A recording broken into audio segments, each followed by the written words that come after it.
Era un día tranquilo en cuanto a lo informativo, no había grandes noticias, estábamos más o menos relajados, siempre con la tensión propia de un informativo. Yo presentaba entonces a mediodía y me había sentado, como siempre, en esa silla que tengo ahí a mi izquierda.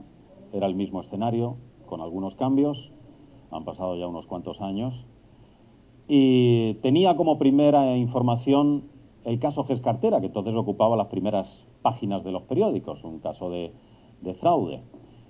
Y antes de entrar, el director del informativo ya me había advertido: Matías, en cuanto podamos te vamos a pinchar una imagen que viene de Nueva York porque parece que hay un pequeño incendio en una de las Torres Gemelas.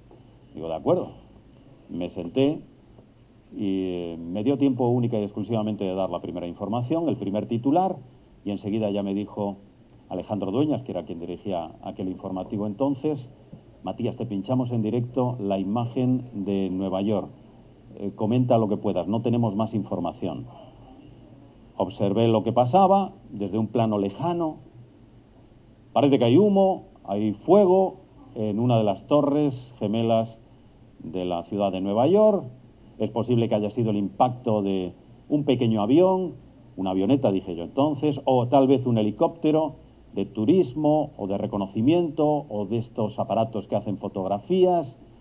Entré en contacto con nuestro corresponsal entonces en Estados Unidos, nuestro añorado y querido Ricardo Ortega. Estábamos comentando qué podía ser aquello, porque la cámara iba cerrando un poquito más el plano y estábamos percibiendo que el boquete que se había producido en la torre era bastante más grande de lo que pensábamos al principio. Digo, esto no es un avión pequeño, ha tenido que ser algo más grande, Ricardo. Estábamos en ese instante, eran las 3:04 de la tarde, hora peninsular, cuando sucede esto. Sí, es un boquete tremendo, además el fuego... Bueno, y ahora de repente una explosión. Es que otro avión volando muy bajo, otro avión parece que se ha podido...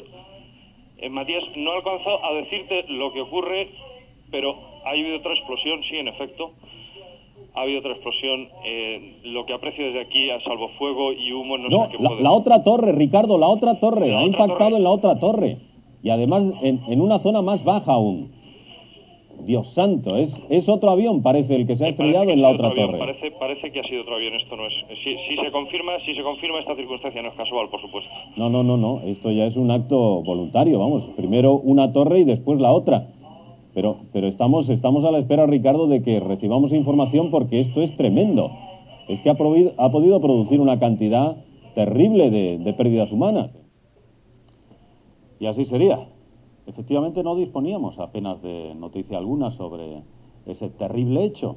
Y rápidamente nuestros compañeros se pusieron a trabajar. Afortunadamente veis que es un estudio abierto y que podían venir a la carrera con las noticias en la mano, con los teletipos, con los últimos datos. Aquí se iban amontonando.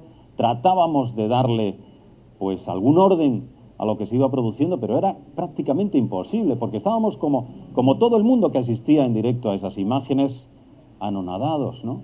Hipnotizados, aterrados con lo que estábamos viendo. De repente, a los pocos minutos, nos dicen que otro avión se dirige hacia la Casa Blanca en principio. Terminaría estrellándose contra el Pentágono.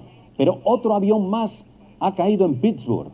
Fue el que probablemente se rebelaron los pasajeros y lograron dominar a las personas que trataban de llevar ese avión hacia otro punto neurálgico de los Estados Unidos, y al final cayeron a tierra muriendo todos. Tal era la confusión que en un momento determinado se cierra el cielo de los Estados Unidos, porque cualquier aparato que está sobrevolando ese continente puede convertirse en una bomba volante, en un kamikaze. Empezamos a hablar, Ricardo y yo, ¿cómo ha podido ocurrir esto? ¿Cómo no estaban advertidos? ¿Cómo no estaban avisados? Se sabía que había una amenaza latente contra Estados Unidos. Salió el nombre de Bin Laden. Todavía eran las primeras conjeturas. Vimos a los pocos minutos cómo le daban la noticia al presidente de los Estados Unidos, George Bush. Estaba en una escuela de Florida cuando su ayudante se acerca a él y le dice al oído: presidente, América está siendo atacada. Hay 2 aviones que se han estrellado contra las Torres Gemelas. A partir de entonces el presidente salió de plano. Hizo unas palabras, un mini discurso, para advertir que perseguirían a aquellos que habían hecho este deleznable acto y se retiró. Seguramente para saber qué es lo que estaba ocurriendo, contra quién tendrían que luchar, porque fueron las preguntas que nos hacíamos todos entonces. ¿Cómo han podido atrapar, gobernar unos aviones y llevarlos hasta allí? ¿Quién los pilotaba? ¿Contra quién nos vamos a enfrentar en el futuro? ¿Hasta dónde puede llegar este paradigma del terror al que estábamos asistiendo? La primera torre en caer es la Torre Sur, la segunda en el impacto. El avión de United Airlines había dejado herida de muerte aquella torre sobre el piso número 70 y es la primera en colapsarse.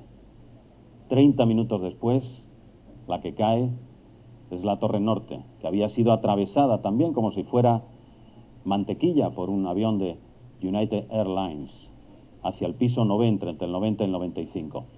Todos los que estaban en esa Torre Norte, por encima de ese piso, todos encontrarían la muerte. Y todos los que estaban por encima del piso 70, 75 de la Torre Sur, también encontrarían la muerte.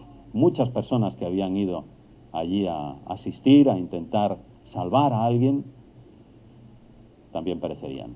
Cerca de 3.000 personas en aquel acto terrorista que ninguno de nosotros, por supuesto, ha podido olvidar, porque aquel día, aquel martes 11 de septiembre de 2001, cambió el mundo y también cambiamos muchos.